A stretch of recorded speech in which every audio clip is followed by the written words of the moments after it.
भक्ति भाव की वीडियोस देखने के लिए त्रिलोक चैनल को सब्सक्राइब करने के बाद घंटी का बटन दबाना ना भूलें। वैसे तो नवरात्रि के 9 दिन बहुत ही पावन और पवित्र माने जाते हैं। इन दिनों सच्चे मन से की गई माता दुर्गा की पूजा और प्रार्थना को माँ कभी अनसुना नहीं करती। लेकिन अगर आपके दाम्पत्य जीवन में हमेशा लड़ाई झगड़े और कलह रहता है, इसके साथ ही यदि आपके विवाह में कई अड़चनें आ रही हैं जिस कारण आपका विवाह नहीं हो पा रहा है या आपके प्रेम संबंध में कड़वाहट आने लगी है, तो आपको नवरात्रि के पहले दिन माँ शैलपुत्री की पूजा अवश्य करनी चाहिए। जैसा कि सभी जानते हैं, शैलपुत्री माँ दुर्गा का ही एक रूप है। नवरात्रि के पहले दिन माता के इसी रूप की पूजा की जाती है।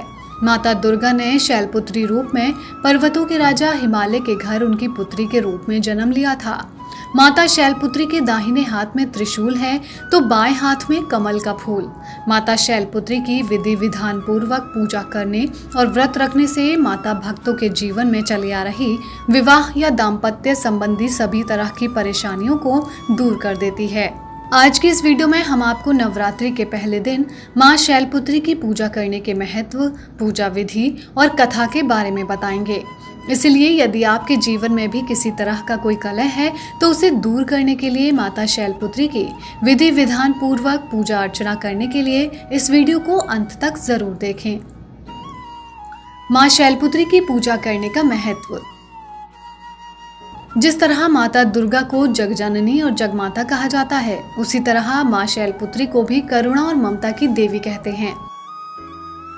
माँ शैलपुत्री को प्रकृति की देवी भी कहा जाता है। शैलपुत्री का वाहन वृषभ यानी बैल है, इसलिए माता को वृषारूढ़ा के नाम से भी जाना जाता है। माँ शैलपुत्री का वास वाराणसी की काशी नगरी में है, जहाँ उनका एक बहुत ही प्राचीन मंदिर है।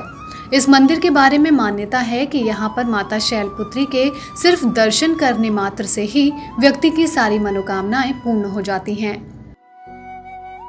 इसके साथ ही मान्यता है कि नवरात्रि के पहले दिन जो भी भक्त माता शैलपुत्री के इस मंदिर में दर्शन करता है, उसके जीवन के सारे विवाह और दाम्पत्य से संबंधित सभी दुख और परेशानियां दूर हो जाती हैं। सच्चे मन से माँ दुर्गा के स्वरूप की पूजा अर्चना करने से माँ दुर्गा का भी विशेष आशीर्वाद प्राप्त होता है।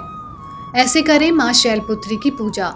पहला, नवरात्रि के पहले दिन माता शैलपुत्री की पूजा की जाती है, इसलिए इस दिन ब्रह्म मुहूर्त में उठकर घर की साफ सफाई करें और फिर स्नान करें और पीले रंग के वस्त्र धारण करें। दूसरा, प्रतिपदा के शुभ मुहूर्त में कलश की स्थापना करने के बाद माता शैलपुत्री के व्रत का संकल्प लेना चाहिए। तीसरा, फिर एक चौकी पर कलश की स्थापना के साथ ही माता दुर्गा की मूर्तियां, फोटो की स्थापना करें और माता के शैलपुत्री स्वरूप का स्मरण करें। चौथा, माता के सम्मुख धूप दीप जलाएं, माता को फल और फूल अर्पित करें। ध्यान रखें, यदि आप माँ शैलपुत्री का स्मरण करते हुए माँ को घी अर्पित करेंगे तो ऐसा करने से आपके विवाह में आ रही सभी समस्याएं दूर हो जाएंगी। इसके साथ ही आपको आरोग्य जीवन का विशेष आशीर्वाद माँ से प्राप्त होता है। पांचवा, नवरात्रि के पहले दिन माता शैलपुत्री का ध्यान करें और फिर माता की कथा सुनने के बाद माता की आरती गाकर पूजा करें।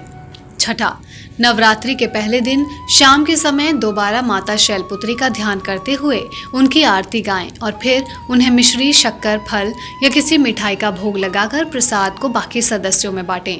सातवां, फिर माता शैलपुत्री के सम्मुख अपने मन की मनोकामना रखें। माता से प्रार्थना करें कि वो आपकी मनोकामना को पूर्ण करें और आपके जीवन में आ रही किसी भी तरह के दाम्पत्य या विवाह संबंधी समस्याओं को दूर करें। ऐसा करने के बाद आप अपना व्रत खोल सकते हैं। माता शैलपुत्री की पौराणिक कथा।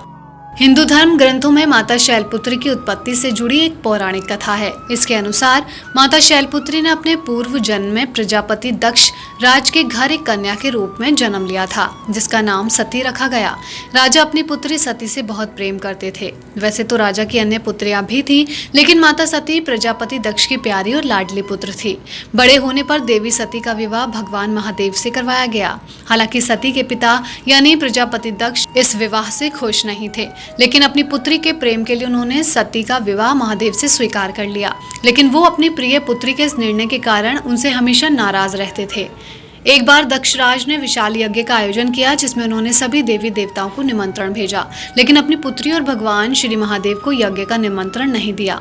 देवी सती पिता प्रेम के मोह में इस यज्ञ में शामिल होने चाहती थी, लेकिन भगवान महादेव ने उन्हें ये कहकर जाने से रोकने की कोशिश की कि प्रजापति दक्ष ने उन्हें आमंत्रित नहीं किया है, तो बिना आमंत्रण के उनके इस शुभ कार्य में जाना उचित नहीं। महादेव के लाख समझाने पर भी माता सती न मानी और अपने पिता के इस विशाल यज्ञ आयोजन में शामिल होने के लिए चली गईं, जहां पर दक्षराज ने भगवान महादेव के बारे में सती को कई अपशब्द कहे, जिस कारण माता सती क्रोधित हो गई और उन्होंने कहा कि मैं अपने पति परमेश्वर के बारे में कोई अपशब्द या अपमान नहीं सह सकती, इसलिए मैं इस यज्ञ की वेदी में कूदकर अपने प्राण त्याग रही हूँ। इस तरह माता सती ने अपने पिता के यज्ञ वेदी में कूदकर अपने प्राण त्याग दिए, जिसके बाद माता दुर्गा ने शैलपुत्री के रूप में शैलराज हिमालय की पुत्री के रूप में जन्म लिया। इस जन्म में भी माता का विवाह भोलेनाथ से ही हुआ।